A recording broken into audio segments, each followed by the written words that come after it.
En la mirada a pie de calle, hoy nos encontramos en Segovia. Al hablar de la historia del territorio que ocupa la actual provincia de Segovia,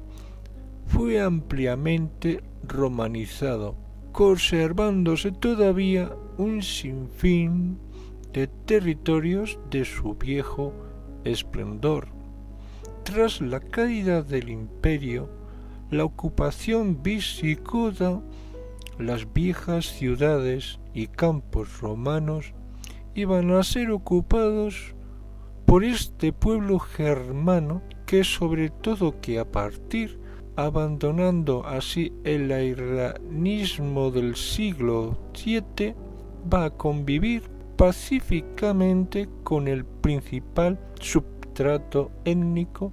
hispano-romano. Podemos decir que en Segovia hay varios templos románicos asentados sobre construcciones romanas y necrópolis visigodas como Duratón, Ventosilla, Madrona, Castilla-Tierra, Requijada, entre otras, proporcionando abundante ajuar histórico en el alto contenido medieval sobre la historia, la sorprendente y rápida conquista de la España visigoda por los musulmanes en la segunda década del siglo VIII es probablemente el hecho más trascendente de nuestra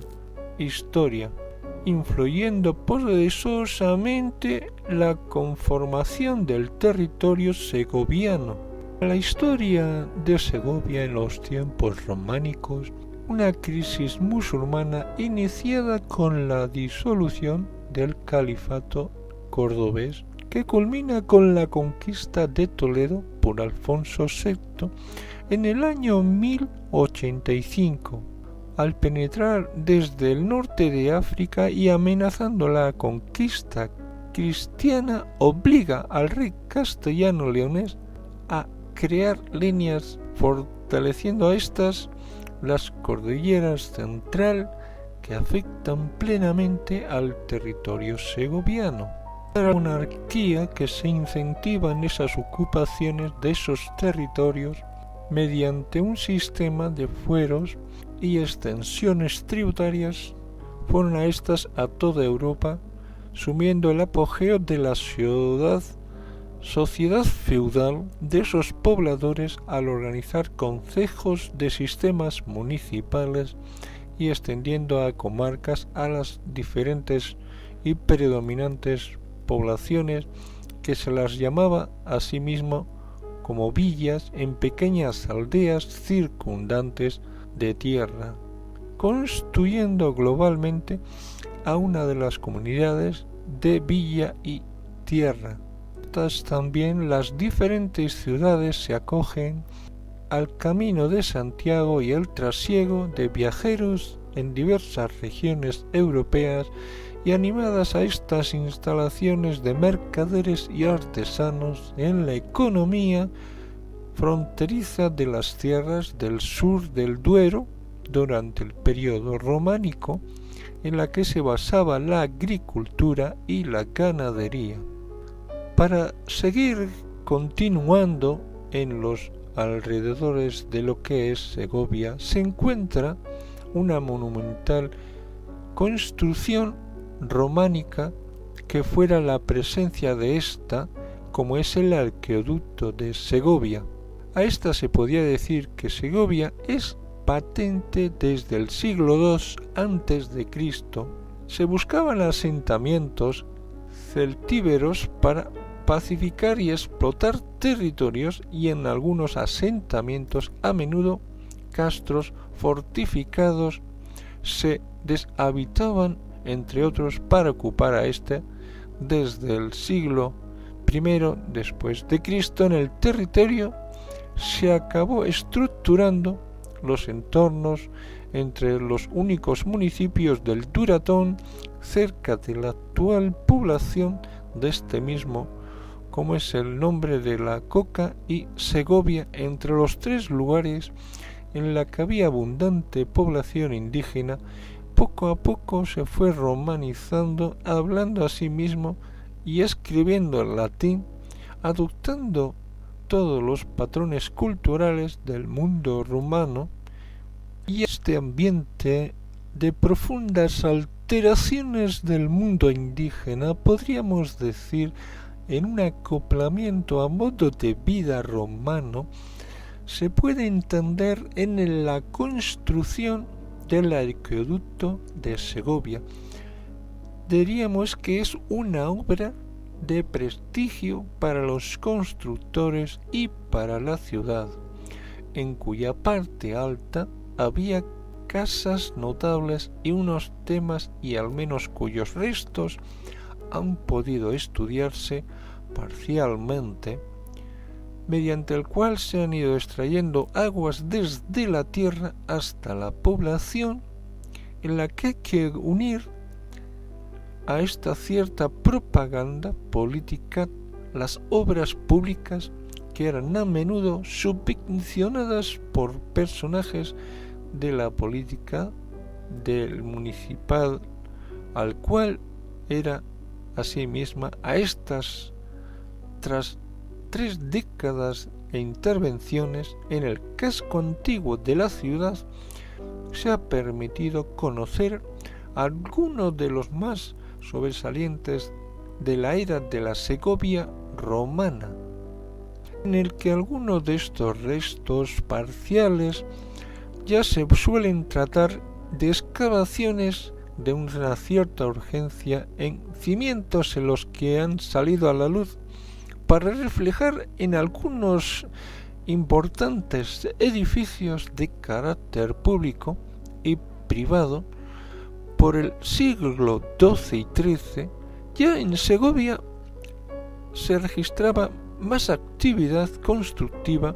y se buscaba la roca para cimentación de las nuevas edificaciones, en lo que provoca la construcción y la destrucción de restos anteriores a las acumulaciones de los materiales como de relleno en los aparentes restos de terra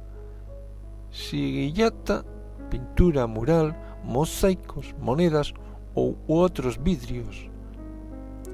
Al centrarnos sobre la vista principal, que se alza majestuosamente, se encuentra la Catedral de Santa María de Segovia. Es Santa Iglesia Catedral de Nuestra Señora de la Asunción y de San Frutos de Segovia. Por su elegancia y luminosidad se la conoce como la Dama de las Catedrales, que fuera así a levantarse en el año 1525 bajo el reinado de Carlos V. Se construyó tras quedar destruida la catedral antigua por un incendio durante la Guerra de las Comunidades en el año 1520. Quien intervino como arquitecto elegido por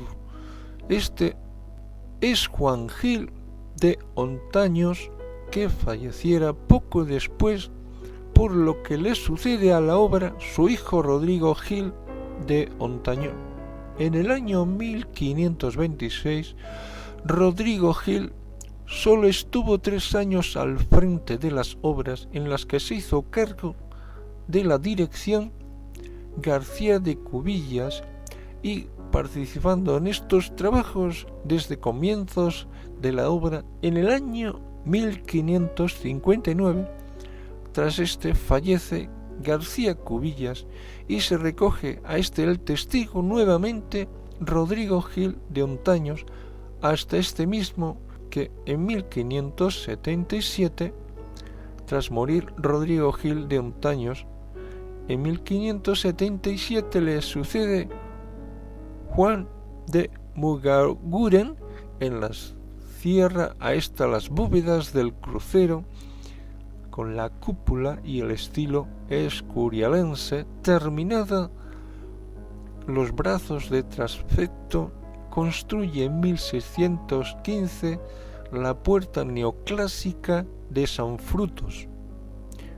La planta es de 3 naves con capillas laterales, cruceros y cabecera semicircular con girola rodeada de capillas radiales a las que la fachada principal gótica, distinguida y extensamente impedimentos de la Puerta del Perdón con la Virgen Inmaculada, tanto dentro como de fuera, son de las obras de Juan Guas. A las fachadas sur de la Puerta de San Jeroteo, primer obispo de Segovia, y a la Puerta de San Frutos, patrono de la ciudad, está en la fachada norte. También podemos decir que se encuentran algunos retablos, como es el retablo mayor, donde está el púlpito en mármoles de jaspe y bronce, conteniéndose asimismo la imagen gótica de Nuestra Señora de la Paz, en la que se incluye también otro de los tesoros artísticos e históricos por el cual se destacan dentro de esta catedral. Próxima a la catedral de Segovia se encuentra cercano el Alcázar de Segovia. Podríamos decir que a estos en Segovia data del siglo, como hemos mencionado antes, desde muy tiempo atrás hasta llegar a España en el estilo gótico, cuando el estilo renacentista ya comenzaba a imperar en España. Seguramente a este hemos mencionado que se encuentra el Alcázar de Segovia, junto al cual llega muy próximo el acueducto romano y a la catedral gótica, la cual una veintena de iglesias románicas a los mismos emblemas monumentales turísticos de Segovia. El Alcázar se asienta en un alto promontorio en forma de proa que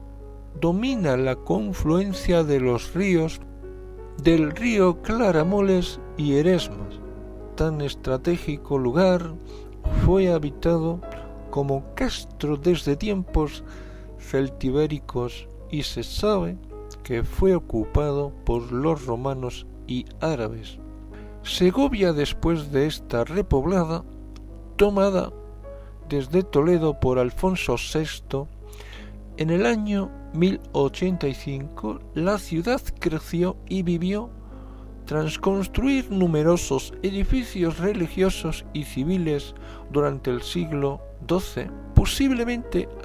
a finales de esos siglos se edificaron un palacio como residencia real para Alfonso XIII, donde nació su hija, doña Berenguela, del que quedan importantes restos románicos. A partir del siglo XIII, tanto Fernando III como Alfonso X acontecen la obra a la aplicación. En ese mismo, Alfonso X el Sabio celebró aquí las Cortes Generales en el año 1256 y se dice que desde las torrecitas denominadas de Alfonso X, el monarca estudiaba el firmamento. Entonces, y a comienzos del siglo XV, a pesar de todo y en el tiempo de los Trastamaras, Juan II y Enrique IV realizaban las principales obras de los que a día de hoy es el actual Alcázar, y en su conjunto de estas fases se destaca la torre principal o de Juan II. En la sala de galera, entre otros, se puede encontrar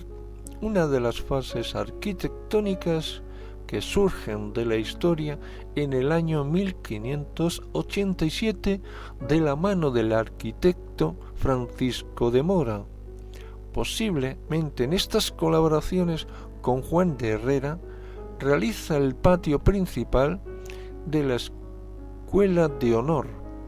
En algunos hechos a estos que se anteceden en posteriores e importantes acontecimientos, en el Alcázar fue que vivió cerca de la proclamación de Isabel la Católica como reina de Castilla en el año 1474.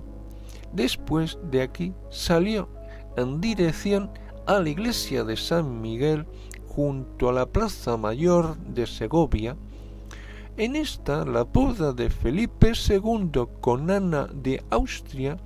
por el año 1570, este establecimiento del Real Colegio de Artillería,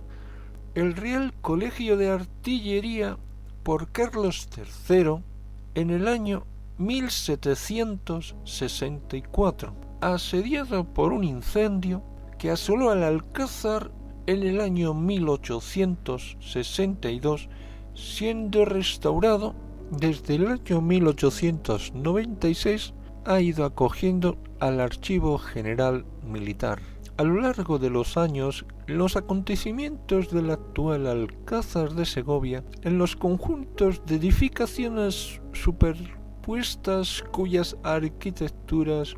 cuentan con diversos estilos, especialmente del gótico, románico, mudéjar y renacentista, dando un posiblemente al hacer ya un reconocimiento exhaustivo por sus innumerables dependencias, en los que se resume algunos de los lugares más destacados en los que podemos decir que el conjunto del Alcázar está construido alrededor de los patios. El patio de armas, que es el principal patio del reloj, en el patio de armas originario del siglo XII, completamente rehecho en el siglo XVI en la habitual austeridad herreriana del momento, está rodeado por arcos de medio punto renacentistas. Siguiendo a este se penetra en la zona noble del Alcázar, que es justamente original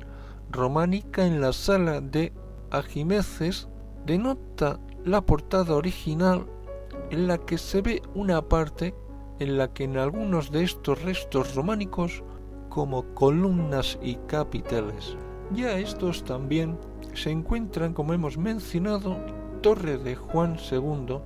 que está situada en la parte del solar, en una de las zonas más difíciles de defensa, mirando hacia la ciudad de Segovia, al cual, junto al foso y a la entrada del recinto, en este sector, que existía ya una torre de mediano tamaño desde el siglo XIII, en la que se conserva un bello ventanal mudéjar de influencia almohade. Como diríamos, en la construcción de Juan II, mandó ampliar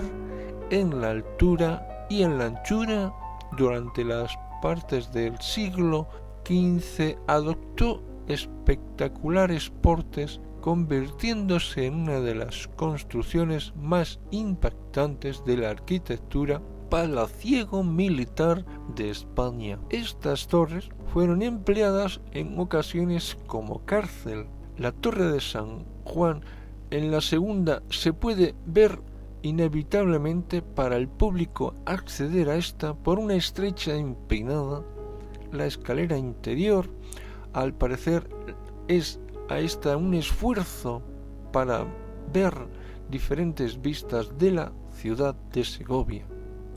Por otra parte, una de las torres del homenaje, situada en el extremo occidental, en el lado opuesto de la Torre de Juan II, se traza de esta torre prismática rodeada de torrecillas y circulares, y a un saliente también circular, donde se pueden ver algunas panorámicas de las vistas de Segovia. Existen también algunas ciertas leyendas que se muestran en alguno de los perfiles donde se dibuja o se asemeja a una silueta, como es la leyenda de la mujer muerta. Desconocida como la mujer muerta, es un capricho geológico interpretado desde el prisma popular legendario en la siguiente manera: es la esposa del jefe de una tribu que vivía en el cerro del Alcázar. Muerto aquel, crió 2 hermosos niños gemelos que con el tiempo se enfrentaron para asumir el liderazgo del pueblo. La madre, desesperada ante la posible lucha, fatigada, ofreció a Dios su vida a cambio de la supervivencia de sus vástagos. También, por otro lado, en la leyenda, que 2 pequeñas nubes se acercan al atardecer a la montaña. Se dice que son los 2 hijos que besan a su madre, y desde ahí se puede divisar la mujer muerta entre el horizonte de la silueta que deja la montaña, en una vista panorámica desde Segovia.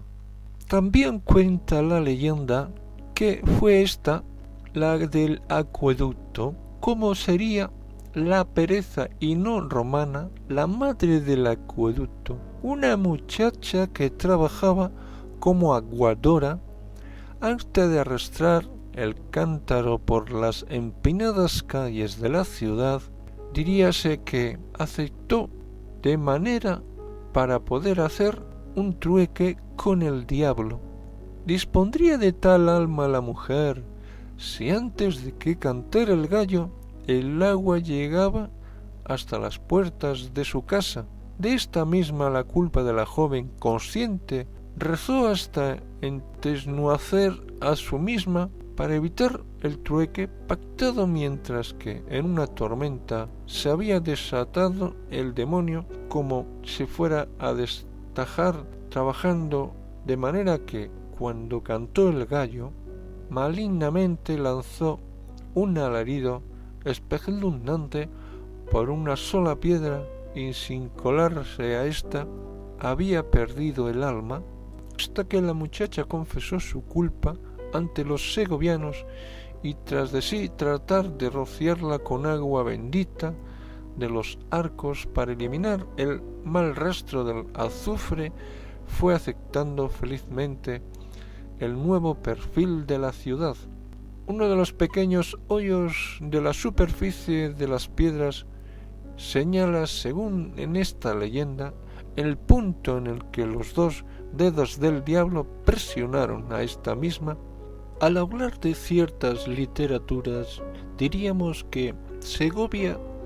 no ha sido una tierra pródiga en escritores ni motivos de inspiración para grandes obras literarias. A esta misma, en la presencia de sus agentes,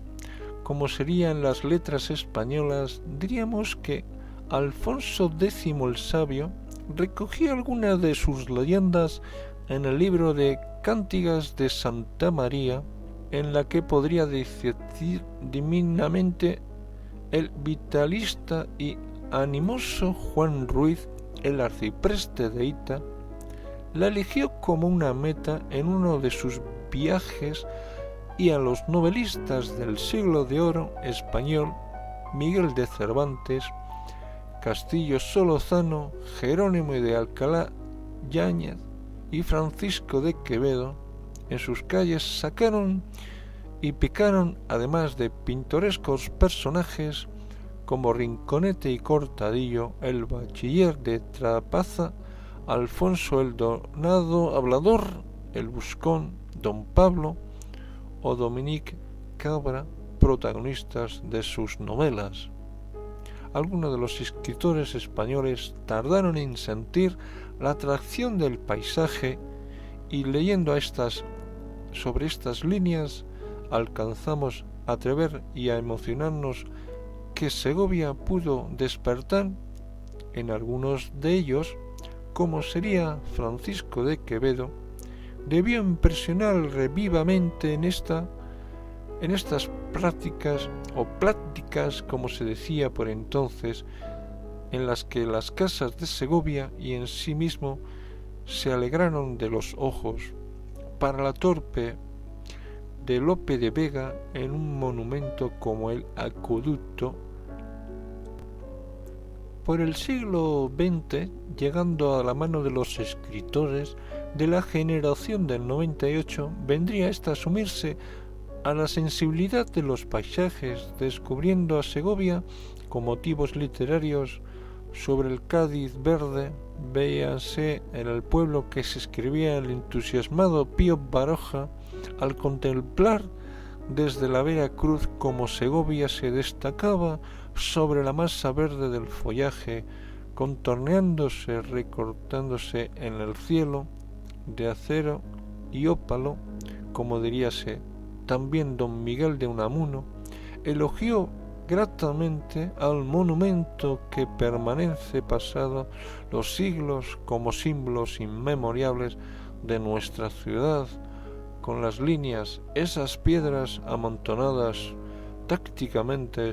sin argamasa, en algunos achaflanadas por aguas y soles y vientos del siglo, conservan su individualidad cada una de ellas, y son como otros tantos soldados en orden de batalla quieta. Y así tantos otros muchos escritores y literatos que han pasado por Segovia. Y a otros tantos muchos le debemos que a día de hoy en nuestro siglo podemos ver y permanecer con la historia de Segovia en la mirada a pie de calle en Segovia, las comunidades de España y de todas cuantas ellas acontecen